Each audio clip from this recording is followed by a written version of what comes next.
Bismillah ar-Rahman ar-Rahim, brothers and sisters, Assalamu alaikum. Does the Quran promote wife beating? Surah 4, verse 34.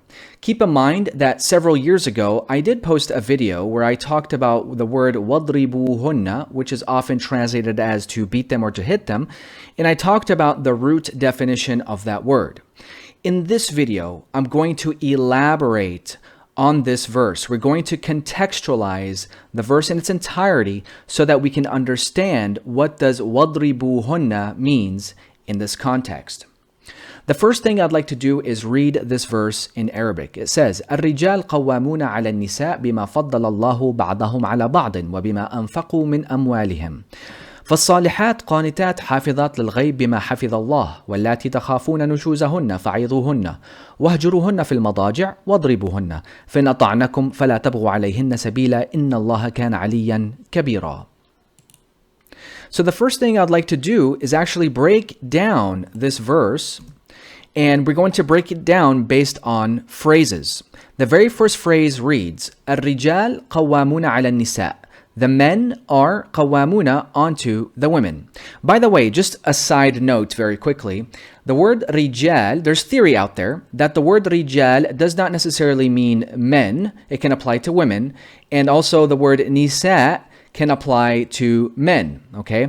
So that the word rijal doesn't necessarily mean men only. Again, this is a theory, and I'm still exploring this. It's basically that the word rijal refers to the function of the individual rather than their gender. But again, this is theory, so we're going to put this to the side. For the sake of this video, we're still going to assume that the word rijal means men and the word nisa means women. So let's carry on. The men are qawamuna onto the women. What does the word qawamuna mean? The word qawamuna comes from the root qawama, which means to maintain something a certain way. And we can see an example of this in Surah 4, verse 135, where it says, O you who believe, be qawamina, maintainers with justice as witnesses to God. And in 2567 it says, those who, when they give, they are not excessive nor stingy, but they are between it, qawama, maintaining. So we can say that the word qawamuna in this verse, in this phrase, means that the men are maintainers over the women. Now keep in mind that it's important that we do not isolate this phrase from the verse because it will sound very chauvinistic. The phrase continues next. It says, بِمَا فَضَّلَ اللَّهُ بَعْضَهُمْ عَلَى بَعْضٍ وَبِمَا أَنفَقُوا مِنْ أَمْوَالِهِمْ. With what God preferred some of them over others, and with what the men spent from their money. So God here is very specific as to what the men are maintainers over the women with. It says the men are maintainers over the women with what God preferred some of them over others, and with what the men spent from their money. What this teaches us is that God is assigning the man to be the responsible person to provide for the family, for the woman. He is the breadwinner of the household. He is the person responsible for the finances of the household. This is a divine command given by God. Okay? This, again, is important to understand as we walk through this verse. In the next phrase it says, فَالصَّالِحَاتِ قَانِتَاتِ حَافِظَاتْ لِلْغَيْبِ بِمَا حَفِظَ اللَّهِ. So the good-doing women are devoted, retainers to the unseen with what has been retained by God. This phrase, again, needs to be contextualized to what is being said. So the phrase starts with saying, so, فَالصَّالِحَاتِ. It's like saying, as a result, the women are devoted. Okay? So they are devoted to what? They are devoted to what is being said in the divine commands, that the men are responsible financial providers for the household. They are devoted to this divine law. And it even says retainers to the unseen. That means they're not going behind their back when it comes to finances. Retainers to the unseen with what has been retained by God, which is again the Quranic law that the men are responsible of financial provisions for the household. They are the breadwinners. So I would summarize this phrase as that women are to obey this divine command. Okay? So again, we need to keep in mind what is being said in this verse. God so far says that the men are responsible of financial provisions for the household. They are the breadwinners, and women are to obey this divine command. Keep this in mind as we go to the next phrase, which is the phrase that is in question. It says, وَاللَّاتِي تَخَافُونَ نُشُوزَهُنَّ فَعِظُوهُنَّ وَهْجُرُوهُنَّ فِي الْمَضَاجِعِ وَاضْرِبُوهُنَّ. And the women whom you fear of their nushuz, then warn them, and abandon them in bed, and اضْرِبُوهُنَّ. So there are two important key words we need to study here. It says, the women whom you fear, nushuzahunna. Okay, their nushuz, and the women whom you fear of their nushuz. What does nushuz mean? It comes from the root nashaza, which means to raise and assemble something. And we can see this in Surah 2, verse 259. It says, look at the bones, how we raise to assemble it. Nunshizuha, then we cover them with flesh. So you can think of a brittled bone or a bone that has been dissolved, and God will reassemble it. He'll raise to assemble it. Okay? And we can see the same, excuse me. We can see the same thing in Surah 58, verse 11. It says, O you who believe, if you are told to make room in your seating area, then you shall make room. God will then make room for you. And if you are told to raise to assemble, unshuzu, then raise to assemble, unshuzu. God will raise those among you who believe. So we can think of nushuz as to raise and assemble. And God says here, and the women whom you fear of their nushuz, of their raised assembly. The question is, what are they raising assembly against? Against the man's financial responsibilities, against the God's law that the men are responsible for finances in the household. Okay, and the verse and the phrase says the women whom you fear of their nushuz. It means doesn't even have to happen yet, but that there is a pattern that is happening. Okay, of that raised assembly. So again, when God says of their nushuz, God is talking about the word nushuz means a raised assembly, specifically against the man's financial responsibilities. Okay, so that's the context that we need to bear in mind. So God says that if you start witnessing this nushuz, their nushuz, then warn them and abandon them in the bed and adribuhunna. Now let's study what the word adribuhunna means. God says, and the women whom you fear of their raised assembly, then warn them and abandon them in bed and adribuhunna. The word adribuhunna comes from the root daraba, which means making a physical or non-physical contact to change the condition of a thing. And keep in mind that this word has the pronoun them, daraba, them in the feminine form. So the daraba is directed at the woman. Okay? Now, what I like to do when I was studying the word daraba, I like to present a formula so that we can better understand what daraba actually means. Think of it this way. When we apply daraba to condition A, the result is condition B. Again, that's because the root means to make physical or non-physical contact to change the condition of a thing. So when we apply daraba to condition A, the result is condition B.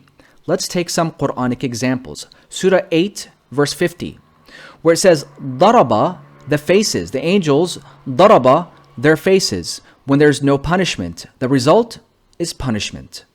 You see that? We go to Surah 59, verse 21. God daraba, an example to a person who is not thinking, the result is to think. You see the change? Then we go to Surah 47, verse 4. Daraba, the watchtowers.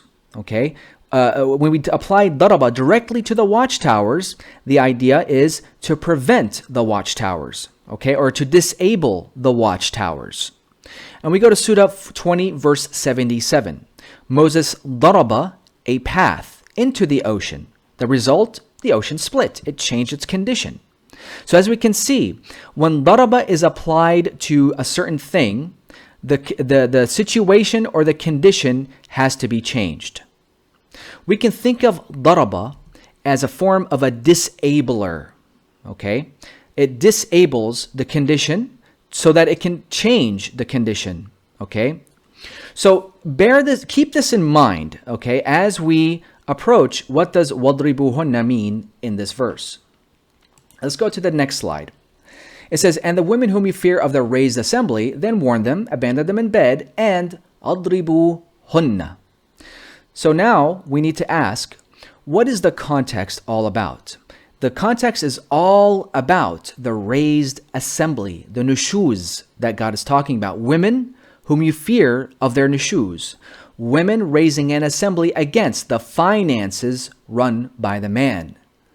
Once again, this is so important to keep in mind. Now, let's apply the formula that we just learned regarding daraba. So God says daraba the women, right? It's daraba directed at the women. To what? To the raising an assembly. Why? Because we are specifically talking about the women who are raising assembly. Not any women, the women who are raising an assembly against the finances. The result is to simply prevent, disable the woman's raised assembly. Adribu hunna. And if you just simply read this phrase together in one sense, it will absolutely make sense that the daraba here, daraba the women, is to specifically prevent and or disable her raised assembly. The result is to disable the woman's raised assembly. Okay? Again, daraba the women against the raising an assembly to prevent the woman's raised assembly. As such, I would translate this phrase this way. And the women whom you fear of their raised assembly, then warn them and abandon them in the bed and prevent them. Okay? Prevent them. We are again taking the context of the verse as to what it's talking about. It's regarding the finances that are being said in the verse, in the context of the verse. What this simply teaches us is that if the woman rises against a financial arrangement set by God, then warn them and abandon them in the bed and prevent them from any more spending. Okay? This is the idea behind this whole thing regarding this verse. To further reinforce what is being said here, let's take a look at the next phrase. فَإِنْ أَطَعْنَكُمْ فَلَا تَبْغُوا عَلَيْهِنَّ سَبِيلًا إِنَّ اللَّهَ كَانَ عَلِيًّا كَبِيرًا. So if they obey you, then do not pursue onto them a path, for God is high, mighty. Pay attention here. It says, if they obey you. This means that there was disobedience. This means that the raised assembly against the financial responsibilities were a form of disobedience to the divine laws of God, that the man is he's the financial provider for the household. He's responsible for the finances. So the context is all about the obedience in the context of the raised assembly of the finances. Then it says, prevent them, or وَاضْرِبُوهُنَّ, is against the path that they were taking. Okay, it was against the path of the mishap of the finances that they were using against what the man set. So we can see again that the context dictates all of this, that وَاضْرِبُوهُنَّ simply means prevent them. And keep in mind, I'm using the phrase prevent them. This is English, right? We're translating an Arabic word. You can use another word if you wish, if you see that it's more suitable. But the idea is to convey for you, what does وَاضْرِبُوهُنَّ mean in this context? Words like redirect them. Redirect them is another, I think, a valid phrase if you want. Okay? Other words can be used, but to me, prevent them is ideal in this situation. So, now I would like to answer a question. Does separate them make any sense here? And I know that there are more of the Quran-centric type of translators using the phrase separate them or separate from them. Well, here are my thoughts. If God said, and the women whom you fear of their raised assembly, then warn them and abandon them in the bed and separate them or separate from them, I would agree and disagree depending on what you mean by separate them. You see, I would not agree that it means separate them if you mean separate in the sense of kicking them out of the house or moving out of the house or something like that, living apart. Why? Because according to the Quran, a divorced woman, even a divorced woman, can still live in the same household with the man. So it doesn't make sense if you mean separate them as in kick them out of the house. But I would agree if you mean separate them in the sense of to separate the woman from the raised assembly that is being said in the context. Okay? So this is how I would see it. And again, we're using English. Separate them could be a valid thing, but you got to be more specific. Separate them from the raised assembly? Sure. So to basically conclude what my understanding is regarding the word وَضْرِبُوهُنَّ, I would translate it as prevent them. The idea is to prevent the woman, daraba, the woman, in the sense of ensuring that the raised assembly is to stop. Okay? The men are maintainers over the women with what God preferred some of them over others, and with what the men spent from their money. So the good-doing women are devoted, retainers to the unseen with what has been retained by God. And the women whom you fear of their raised assembly, then warn them and abandon them in the bed and prevent them. And if they obey you, then do not pursue unto them a path, for God is high, mighty. This is my understanding of what Surah 4, verse 34 is talking about. Wassalamu alaikum.